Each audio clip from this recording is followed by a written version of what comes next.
Hello students, welcome to उद्देश्य SSC. आज के सेशन में जो हम आपको बात करने वाले हैं, तो हमने एक वोकैब का एक सीरीज़ लॉन्च की है, जो कि बच्चों की बहुत ही दिक्कत रहती है कि उनको सब कुछ याद हो जाता है, एसएससी में सब कुछ कर लेते हैं, लेकिन वोकैब्स उनसे नहीं हो पाती है, क्योंकि वोकैब्स को याद करना बहुत ही डिफिकल्ट होता है बच्चों के लिए। इसीलिए हमने इसको देखा और समझा, जिसका कि पार्ट फर्स्ट ये है। इसमें आपको वोकैब जो है एनिमेशन से सिखाई जाएगी। आपको एनिमेशन, जैसे कार्टून से एनिमेशन होते हैं, वो दिखाया जाएगा और उस हिसाब से आपको वोकैब्स याद कराई जाएगी, ताकि आपको पूरी तरीके से याद हो जाएगा ये।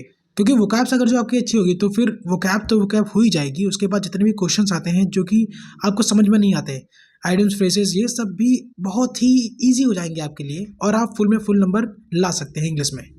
और ये वोकैब का जो सोर्स होने वाला है, वो एसएससी, रेलवे या फिर कोई भी एग्जामिनेशन, उसका मैंने 10 साल के पेपर उठाकर देखे हैं और उसका निचोड़ निकाला है कि ये वोकैब बहुत ज़्यादा आती है और ये वोकैब भी आ सकती है। तो मैंने एक भी वोकैब छोड़ी नहीं है। याद करवाने की गारंटी उद्देश्य एसएससी की है। आप लोग बस बैठ कर मूवी की तरह इसको मजे से देखिए, आपको कोई दिमाग नहीं लगाना है।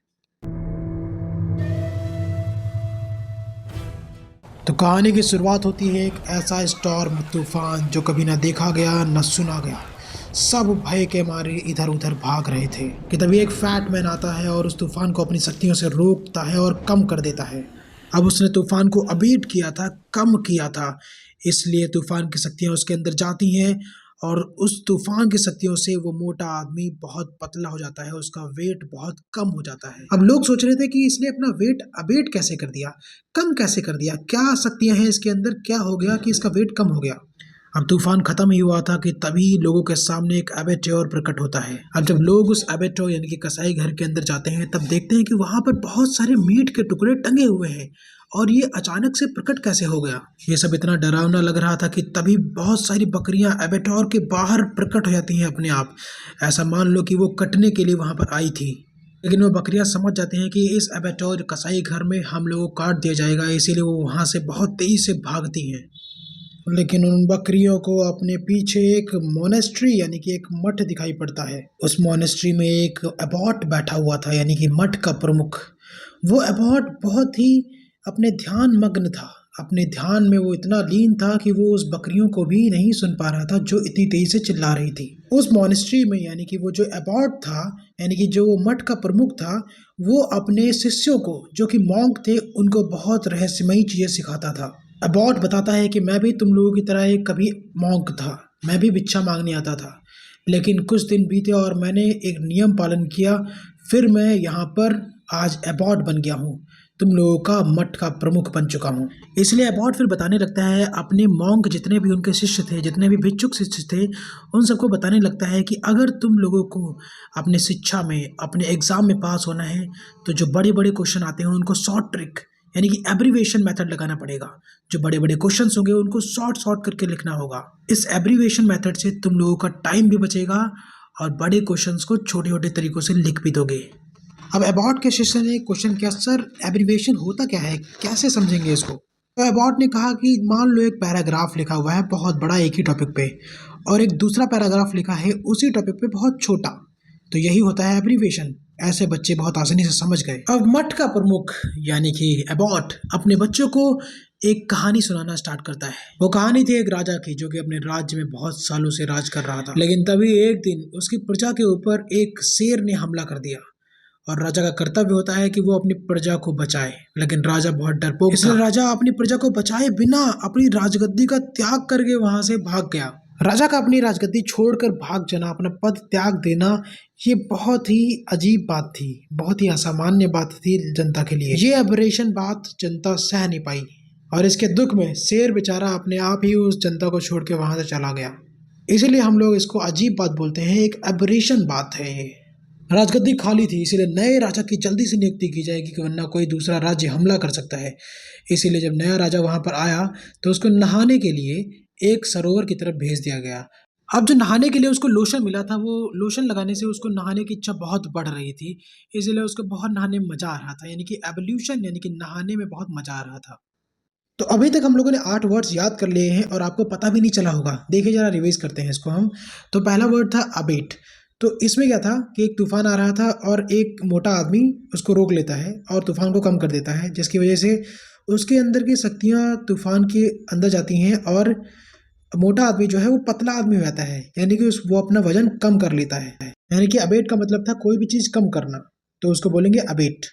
अगला वर्ड था अबेटर। अबेटर का मतलब होता है कसाई खाना। जब तूफान आया था उसके बाद जब सब कुछ हट गया तूफान, तब एक प्रकट हुई थी अबेटर, यानी कि कसाई खाना पता नहीं कहाँ से आ गया था वहां पर, तभी बकरियां उसको देखकर भाग गई थी। अब अगला वर्ड है एबॉट। एबॉट का मतलब होता है कि एक मठ का प्रमुख। मठ जो होता है, जैसे जिसमें मॉन्क लोग रहते हैं, जिसमें भिक्षुक लोग रहते हैं, उनका जो प्रमुख होता है उसी को बोलते हैं हम एबॉट। अगला वर्ड था एब्रीवेशन। तो कहानी से याद करिए कि एब्रीवेशन कैसे लिखाया था। उसमें एबॉट बोलता है, मठ मठ का प्रमुख बोलता है कि किसी भी एग्जाम में करने के लिए शॉर्ट शॉर्ट टाइप क्वेश्चंस लिखना स्टार्ट करो, यानी कि किसी भी लॉन्ग चीज को शॉर्ट फॉर्म में लिख दो, तो संक्षिप्त रूप जो होता है वही होता है एब्रीवेशन। अगला वर्ड जो था वो था एब्डिकेट। एब्डिकेट का मतलब होता है अपने पद का त्याग कर देना। जैसे शेर के डर से राजा ने अपनी राजगद्दी छोड़कर वहां से निकल लिया था, है ना। अब उसके बाद प्रजा को बहुत अजीब लगा था कि राजा ऐसा कैसे हम लोगों ने चुन लिया था जो कि हम लोगों की रक्षा ही नहीं कर सकता था, इतना बेकार राजा कैसे था। तो ये बात बहुत अजीब लगी थी, तो इसको बोलते हैं एबरेशन। जो कि असामान्य हो और बहुत अजीब चीज हो उसको बोलते हैं एबरेशन। उसके बाद एक लास्ट वर्ड था एवोल्यूशन। एवोल्यूशन को ऐसे याद कर सकते हो कि अगर जो हम नहाते हैं तो लोशन का यूज़ करते हैं, तो इसीलिए एवोल्यूशन यानी कि स्नान करना, यानी कि नहाना, यानी कि पानी से रिलेटेड है, यानी कि लोशन से रिलेटेड है, यानी कि क्या हो गया, स्नान करना। देखो हमें ऐसे याद करना है कि हर चीज़ परफेक्ट हो जाए, हमें हमेशा याद रहे। ऐसा ना करो कि आज याद करो कल भूल जाओ। ये तुम जितने बार देखोगे उतने बार आपको याद हो जाएगी। और ये वर्ड्स हमने स्टोरी से भी याद कर लिए हैं और एक तरह से मैंने अलग से सेपरेटली भी समझा दिए हैं। तो अब इसका टेस्ट दे देते हैं थोड़ा सा, तो और अच्छे से क्लियर हो जाएगा। तो पहला क्वेश्चन आपकी स्क्रीन पर है, तो इसका आपको सिनोनिम बताना है। तो देखिए आपको क्या करना है कि 5 सेकंड या फिर 10 सेकंड तक स्क्रीन को ऑफ करना है, पॉज करना है इस वीडियो को, फिर आपको खुद इसका आंसर करना है, फिर आगे बढ़ना है। तो पहला है choose the synonyms of abate. तो पहला इंक्रीज, डिमिनिश, मल्टीप्लाई, स्ट्रेंथन। इसमें क्या हो सकता है, पहले स्क्रीन को पॉज करो, वीडियो को पॉज करो, फिर खुद से आंसर करना। देखो अभी हमने पढ़ा था अबेट का मतलब क्या होता है कि कुछ कम करना। तो इंक्रीज तो हो जाएगा एंटोनियम इसका एक तरह से। इंक्रीज मतलब बढ़ाना होता है, डिमिनिश मतलब कम करना होता है, मल्टीप्लाई मतलब और बढ़ाना, स्ट्रेंथन मतलब और बढ़ाना, यानी कि B is the right answer, diminish. अगले क्वेश्चन की तरफ चलते हैं। Question number 2। The word aperture refers to, a monastery है, ए स्लेटर हाउस है, एक कोर्ट रूम है, एक मार्केट प्लेस है। क्या हो सकता है इसमें, पहले इसको क्या करो, पॉज करो, खुद सोचो और फिर खुद से टिक करो। चलो देखते हैं। मोनेस्ट्री तो हो ही नहीं सकता, मोनेस्ट्री में तो एबॉट रहते थे। और स्लेटर हाउस, हाँ, क्योंकि बार बार हमने उसमें लिखा भी है स्लेटर हाउस करके, यानी कि कसाई खाना है। ठीक है, यानी कि option number B is right. अगला क्वेश्चन नंबर 3 की तरफ चलते हैं। The head of monastery is called. Priest होता है, अबॉट होता है, मॉन्क होता है, बिशॉप होता है। इसको आपको पॉज करना है, फिर आंसर बताना है। जो हेड होता है मोनेस्ट्री को क्या होता है, अभी तो हमने पढ़ा कि अबॉट जो होता है वो हेड होता है। तो आंसर नंबर कौन सा है इसका, B is option is correct. And we have the question number 4। Abbreviation means, इसका मतलब क्या होता है, एब्रीविएशन का मतलब क्या होता है, to describe in detail, to shorten a word phrase, to give synonyms, to explain and examples, to explain with examples. तो क्या होता है, किसी चीज़ को डिस्क्राइब करना होता है, सिनोनिम देना होता है, किसी को एग्जांपल के साथ एक्सप्लेन करना होता है, या फिर किसी चीज़ को छोटा करना होता है, छोटा करना होता है ना।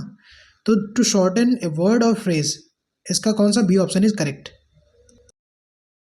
अब हमारे पास क्वेश्चन नंबर 5 है। King Edward eighth decided to abdicate. Here abdicate means, यहाँ पर एब्डिकेट का मतलब क्या है। देखो यहाँ पर राजा है जो क्या कर रहा है, एब्डिकेट कर रहा है, यानी कि क्या कर रहा है, फाइट कर रहा है, सरेंडर कर रहा है थ्रोन को, सेलिब्रेट कर रहा है, ट्रेवल कर रहा है अबॉर्ड। क्या कर सकता है, एब्डिकेट का मतलब ये बताया था ना, अपनी राजगद्दी छोड़ना, थ्रोन को छोड़ना, सरेंडर द थ्रोन, अपने जो थ्रोन है उसकी उसको छोड़ देना, यानी कि answer number B is right answer. हमारे पास क्वेश्चन नंबर 6 है। Choose the correct uses of aberration. तो पहला ऑप्शन है the rainbow was a beautiful aberration in the sky, he aberration his homework carefully, I aberration the letter yesterday, C aberration a gift। क्या हो सकता है इसमें, pause करो फिर सोचो इसमें क्या हो सकता है।